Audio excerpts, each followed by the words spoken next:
Voilà, on se retrouve ici à la salle Cassiopée de la Mézières en direct pour ce gala de boxe taille 100% féminine organisé par le club de la Nadaga Team. Et j'ai oublié de remercier aussi le partenaire, le SPTT, comité régional de Bretagne, qui fait aussi acte de présence ici avec tous les partenaires qu'on a déjà cités tout à l'heure et que j'oublierai pas de reciter un peu plus tard. Voilà, on va reprendre les combats et on va démarrer avec les cadettes de moins de 55 kg. Et pour m'accompagner, je suis heureux de retrouver, comme l'année dernière, Fred du club de défense tactique de Rennes. C'est ça. Ça va, Fred? Comment vas-tu? Très bien, écoute, il fait très chaud ici en tout cas.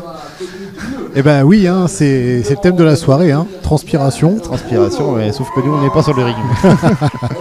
Bon alors Fred, dis-moi, tu peux rappeler aussi pour ceux qui s'intéresseraient, où tu es situé vraiment à Rennes et ce que vous faites exactement comme activité?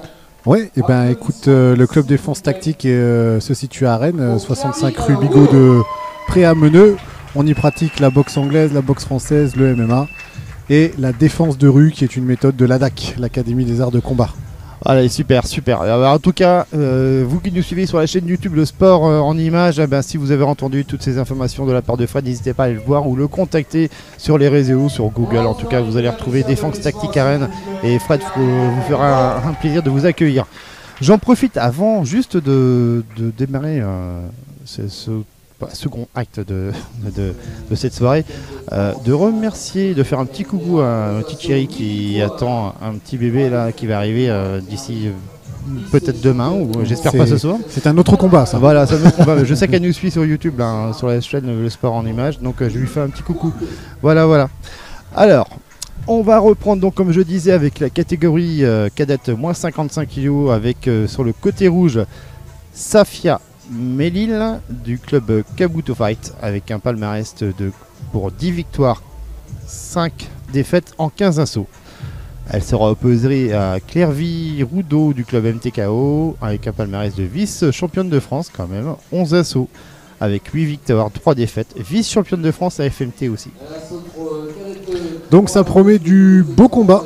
En tout cas, on espère. En tout cas, on ne s'est pas ennuyé depuis le début de la soirée ici à la salle Cassiopée de la Mézières avec les catégories inférieures au niveau des âges et des poids qui étaient vraiment très intéressants au niveau des oppositions. Ouais, ce qu'on remarque là, surtout, c'est qu'elles sont jeunes, donc déjà très prometteuses parce que dans ces âges-là, on est véritablement des éponges. Oui. Donc c'est là qu'on progresse très très vite. Voilà le coin rouge qui arrive. On peut parler de progression notamment ici au club de la Nadaga Team en quelques années quand même, en très peu d'années en tout cas. On a vu quand même naître 2 championnes d'Europe qui est Jade et Oran qu'on salue. Et un grand merci à leur coach aussi Jérôme et puis tous les accompagnants qui sont là aussi pour coacher tous ces élèves et qui montent en puissance et qu'on sait bien aussi de les mettre en évidence comme là on le fait ici ce soir en direct de LSI. Tout à fait, voilà, Nadaga Team c'est un club sérieux, c'est un club qui est réputé. Jérôme c'est un passionné, c'est quelqu'un qui travaille bien, qui a l'amour de son sport, donc je suis pas surpris des résultats, au contraire. Allez, c'est parti mon Fred avec ce premier combat et on fait face au Ramouet. Toujours cette concentration avant le début des festivités. Donc on rappelle, Clairvy Roudot du club MTKO au coin bleu, vice-championne de France KMDA avec 8 victoires, 3 défaites en 11 assauts et en plus vice-championne de France à FMT. Elle sera opposée à Safia Melil du club Kabuto Fight en 15 assauts. Cette demoiselle a fait 10 victoires et 5 défaites. Donc ça promet peut-être un combat assez équilibré. En tout cas, on le souhaite. Mais en tout cas, du spectacle. En tout cas, pour vous qui nous suivez ici sur la chaîne YouTube LSEI. Voilà, on va démarrer dans quelques instants.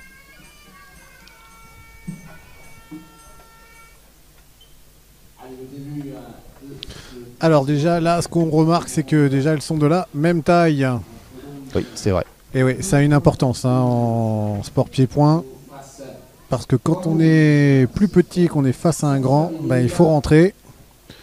Et si en face on est intelligent, on va éviter le contact, on va maintenir à distance. Donc là, même taille.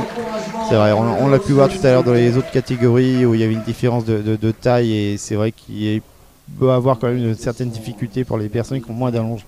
C'est ça. Avec là, on voit là, le contrôle de sécurité, hein, protège tibia, protège dents, gants.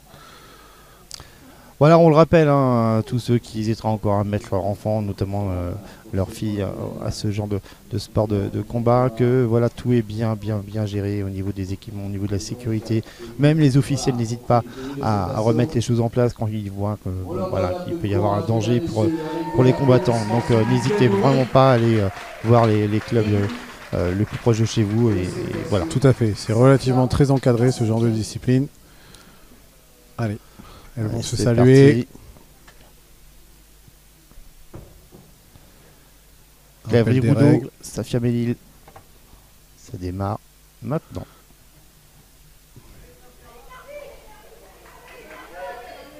Allez, boxe.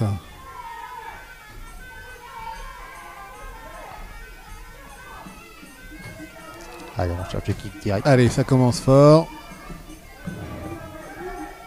Avec une tentative de projection, ouais, bien joué, c'est réussi.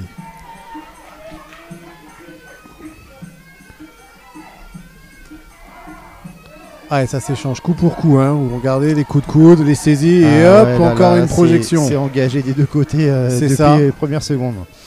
Alors, on essaye de marquer les esprits au niveau du jury. Et au niveau de son adversaire aussi. Hein, et oui, tout à fait. Tout à fait. Allez, ça se jauge un peu, mais c'est très engagé. Alors, on cherche encore la projection des deux côtés.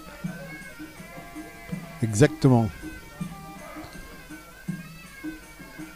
Allez, travail de la jambe arrière.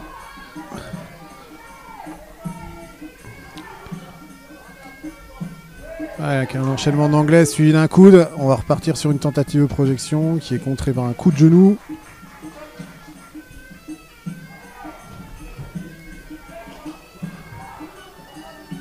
Ça se rend coup pour coup.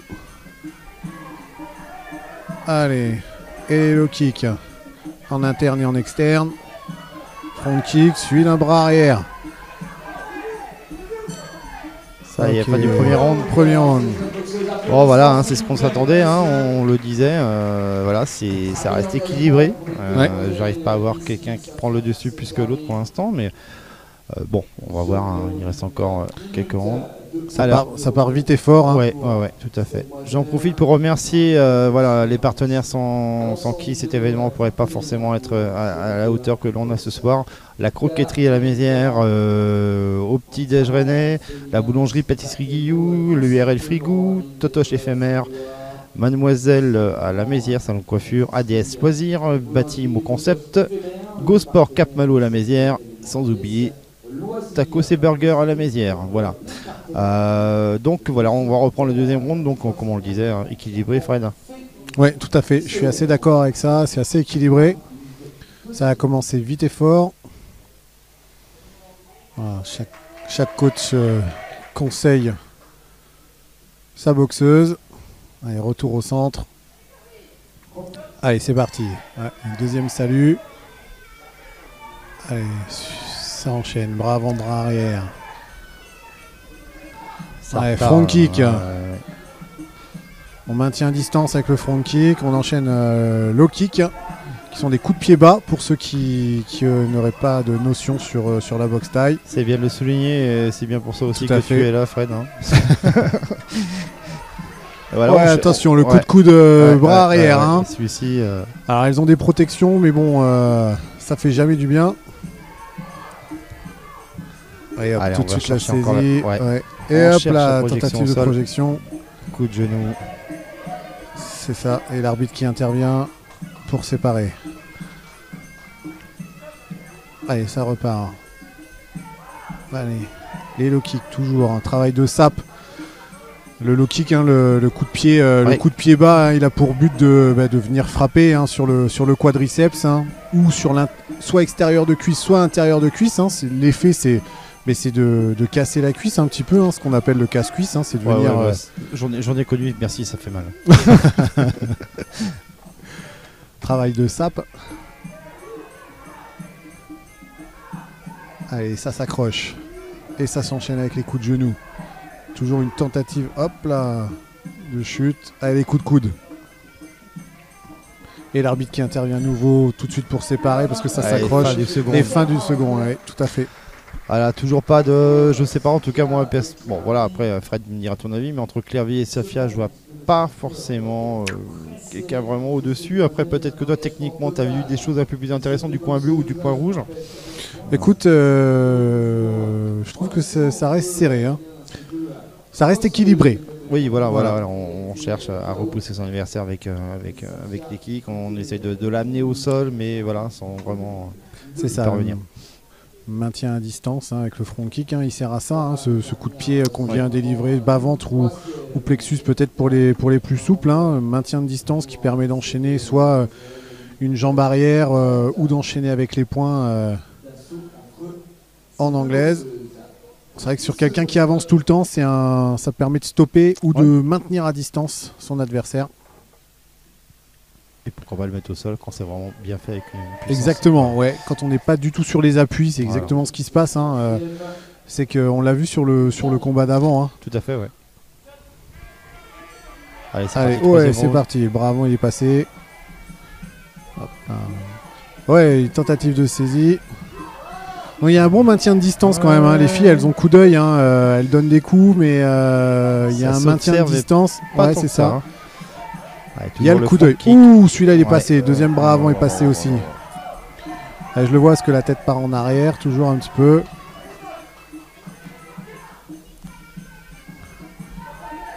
Allez, ça enchaîne. Et ça rentre. Celui-là, travail de coup de genou. Et l'arbitre qui intervient pour séparer. C'est là qu'il faut se replacer. Essayer de se décoller des cordes impérativement. Ouais, jolie tentative. Hop là. L'aspect sécuritaire, on remet le casque bien sûr. Allez, c'est parti, ça boxe. Allez, toujours pas de dénouement entre Clervy Roudot, coin bleu de Club MTKO et Safia Melil de Kabuto Fight.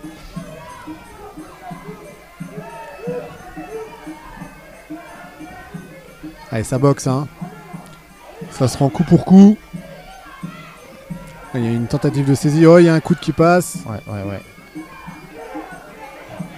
Voilà. Toujours le bras avant là qui passe un peu. Allez les filles, il faut s'accrocher. C'est là qu'il faut tout donner. Ok. Eh ben, je ne sais pas trop, mais mon avis irait peut-être sur Safia Melil coin rouge, moi. Mais après, voilà, son engagement, je sais pas. Je reste... je sais pas.